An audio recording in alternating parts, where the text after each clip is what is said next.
Hi everyone, my name is Mary Serobyan. I'm from the 9 a.m. class on Fridays, and I did my research paper on salsa music. I guess the reason why I chose salsa music out of all the other topics was because I thought it was a very not only beautiful but very upbeat and happy type of music. Like when you see people dancing or playing salsa music, they always have like a smile on their face. So I thought that's pretty cool. And yeah, I guess that's why I was gravitated towards choosing salsa music as my topic. So I guess something that's very important would be the history of salsa music. So it says here that salsa derived popular music was performed by Cuban and Puerto Rican New Yorkers, also known as salsa for the general musical readership. So this music is very influential and still continues to be one of the most popular forms of music till this very day. This music is obviously very important to Cuban culture because since that's where it stemmed from. But salsa music also, many different people listen to this type of music, so I think that's also great in itself. So salsa music begun around the 1920s, and it started to take off and become popular at towards the 1950s. Is really when it started its takeoff and where more and more people started listening.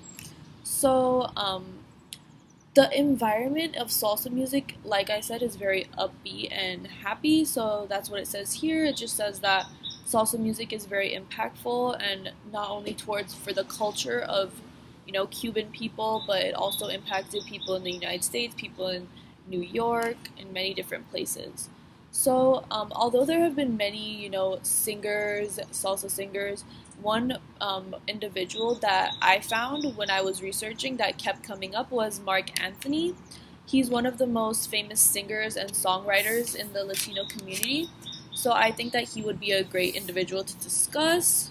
So one thing that I thought was really cool was actually that although he started off with Latino and Cuban type of music, he branched out into singing English in his music. So that kind of helped other people who were interested in his music to find salsa music and then delve into that. That was kind of like a gateway into salsa music as well. So,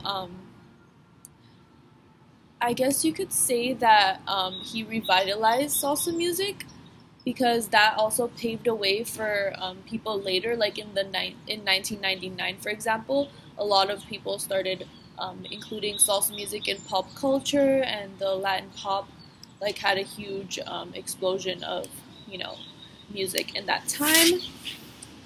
So speaking of people who are into salsa music and salsa music as a whole, the person that I interviewed um, his name was uh, sorry, his name was Robert Calderon.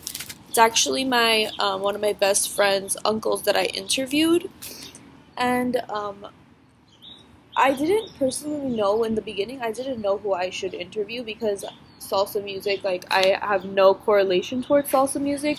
I just picked it because I thought it would have been interesting. So when I was talking to my friend, she had actually told me that her uncle used to sing in a salsa band back in the day, like a long time ago, like maybe years ago before he even had moved to America. So I thought like he had been, in that salsa music group band once before, so I thought it would be cool if I could get some information from him to put into my paper. So I went to my friend's house, and when I first went to interview him, my friend was mostly doing all the talking, and he was kind of talking about how he would perform salsa music with his bandmates in different clubs before he had even moved to America. He had been doing this, and he also traveled with his friends to different places and performed the music. And this was kind of like his source of income. So he was making a good income off of this. And although he didn't get insanely popular, he said that he enjoyed doing it because when he was on the stage and he would see everyone, like dancing and singing along, that was just something that he loved to do. And he also lived in an apartment with all of his bandmates. So he did say that that although he didn't make a lot of money, that he actually really, really loved this. And yeah, so I had spoke to him, and I had a great interview with him. And overall, I feel like I had a great time researching salsa music. There's so much that I could go into right now, but then this would be super long. But yeah, I think that salsa music is great, and now that I know so much about it and wrote this paper, it's actually a really good thing. And I actually spoke to some of my other friends who listen to salsa music because of their, Latino heritage, and it's actually cool. I would have never known. So, thank you so much